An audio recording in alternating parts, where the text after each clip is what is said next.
Assalamualaikum warahmatullahi wabarakatuh. Perkenalkan, nama saya Sufrizal Bangkit Maulana Ahmad dengan NIM 0704032129 angkatan 2021 dari Prodi Ilmu Al-Quran dan Tafsir Universitas Islam Negeri Sunan Ampel, Surabaya. Baik teman-teman, membahas tentang Islam, ada aliran yang disebut dengan Syiah. Syiah sendiri memiliki kitab tafsir. Dan di sini kita akan fokus pembahasan pada dua komparatif tafsir Syiah. Yang pertama ialah tafsir Sofi, karya Al-Kasani. Dan yang kedua ialah tafsir Al-Mizan, karya Allama At-Tabatabai. Sebelum masuk pada pembahasan yang lebih mendalam, perlu diingat bahwa tafsir Syiah itu memiliki beberapa karakteristik yang unik, metodologi yang unik, dan juga fokus teologis yang unik. Mengapa bisa dikatakan demikian? Karena Syiah itu kental dengan doktrinisasinya dan juga yang mengedepankan pemahaman teologis yang berbeda. Atau mungkin ada hal-hal berbeda pada corak penafsirannya. Nanti akan kita bahas lebih mendalam bersama-sama. Maka dari itu, pembahasan kali ini kita akan lebih fokus pada komparatif antara tafsir Al-Kasani atau tafsir Sofi dan juga tafsir karya At-Tabatabai yaitu tafsir Al-Mizan. Mari kita bahas bersama-sama.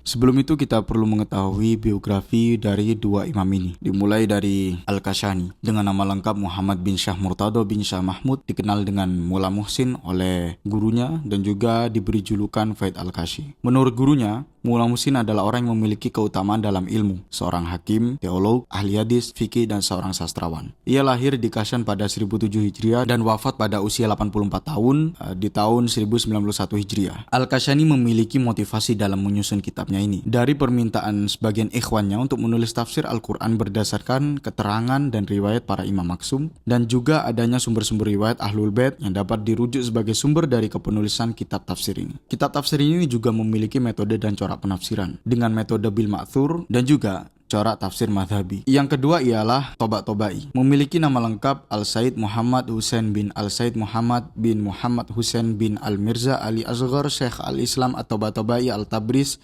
Al-Qad. Lahir pada 29 Dzulhijjah 1321 di Tibris, Iran, Persia, dan wafat pada 18 Muharram 1402 Hijriah dan dimakamkan di daerah Qum. At-Tabatabai juga memiliki motivasi dalam menyusunnya karena permintaan mahasiswa kepada Tabatabai dalam menyusun tafsir Al-Mizan. Secara bahasa Al-Mizan ini maknanya adalah keseimbangan, timbangan atau moderasi. Dan kitab tafsir ini didedikasikan untuk memberi pemahaman Al-Quran kepada sejumlah muridnya yang hadir di majelis kajiannya. Tafsir Al-Mizan atau tafsir At-Tabatabai memiliki metode dan corak penafsirannya. Tidak jauh beda dengan tafsir Al-Kashani atau tafsir Sofi. Metode penafsiran yang digunakan oleh At-Tabatabai ialah tahlili, sedangkan corak penafsirannya falsafi. Lebih sedikit objektif dari tafsir Sofi, dan inilah yang menjadi keunikan dari dua penafsiran ini untuk kita bahas bersama-sama secara komparatif, karena yang satunya lebih dominan pada doktrinisasi dan yang satunya lebih dominan pada falsafi. Contoh penafsiran dari tafsir Sofi sendiri terlihat pada surah Al-Baqarah ayat 27. Alladzina yanquduna ahdallahi min ba'di mitsaqi ila akhirih. Di sini alladzina yanquduna ahdallahi al-ma'khudhu 'alaihim lillahi birububiyyati wa li Muhammad sallallahu alaihi wasallam binubuwati wa li Ali bil imamah.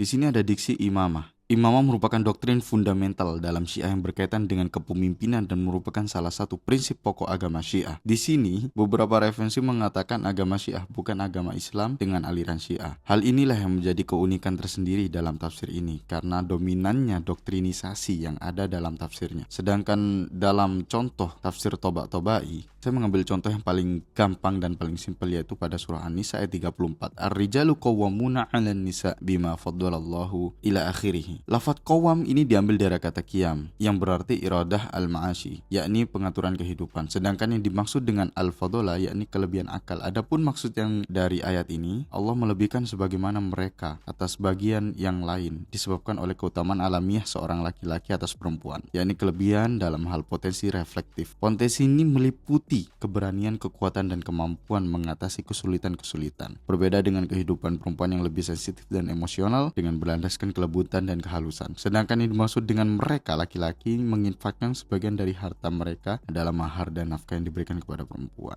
Dengan demikian kepemimpinan ada pada laki-laki yang dalam pandangan Toba-Tobai dilandasi oleh dua alasan, yakni potensi reflektif yang dimilikinya serta kewajiban memberi mahar dan nafkah pada perempuan. Berdasarkan penafsirannya terhadap ujung ayat, pengunggulan yang dimaksud di sini adalah pengunggulan dalam kesiapan atas persoalan pengaturan duniawi yang menjadikan tatanan masyarakat menjadi lebih baik, bukan pengunggulan yang afiliasinya pada kemuliaan atau hakikat keutamaan dalam Islam. Dari sini kita bisa ambil bahwa pemahaman atau penafsiran dari kedua kitab tafsir ini berbeda jauh ketika memandang suatu lafaz. Yang satunya lebih fokus pada doktrinisasi, yaitu tafsir Sofi, dan yang satunya tafsir Toba-Tobai lebih fokus pada pemahaman secara lugawi atau falsafi. Hal ini menjadikan dua tafsir ini memiliki metodologi tafsir yang cukup signifikan. Tafsir Sofi Al-Kashani mengedepankan pendekatan gnostik yang dipengaruhi kuat oleh ajaran tasawuf dan filsafat batiniyah. Ia sering mengutip hadis-hadis dari Ahlul Bait. Sedangkan tafsir Al-Mizan lebih menonjolkan pendekatan rasional dan kontekstual. Ia menggunakan metode tafsir Quran bil Quran, di mana ayat satu dengan yang lain ditafsirkan mengintegrasikan analisis linguistik, historis dan teologis sehingga memberikan tafsir yang lebih komprehensif. Sebenarnya teman-teman,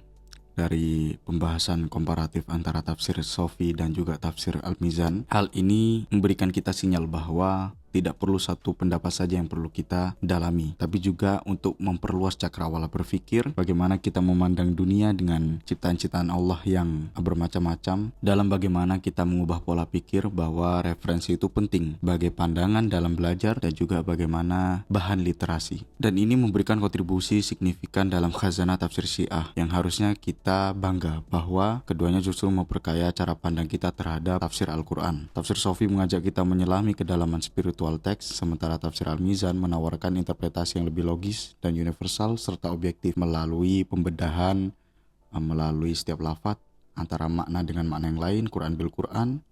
Dan tafsir Sofi juga bagaimana ulama tokoh memandang Al-Quran melalui pendekatan madhabi dan juga doktrin-doktrin yang telah diajarkan oleh beberapa guru-gurunya. Dan mungkin itulah pembahasan komparatif antara tafsir Sofi dan juga tafsir Al-Mizan. Sekian dari saya, jika banyak salah kata mohon maaf, dan kiranya dalam menyampaikan diksi banyak kesalahan, saya mohon maaf sekali lagi.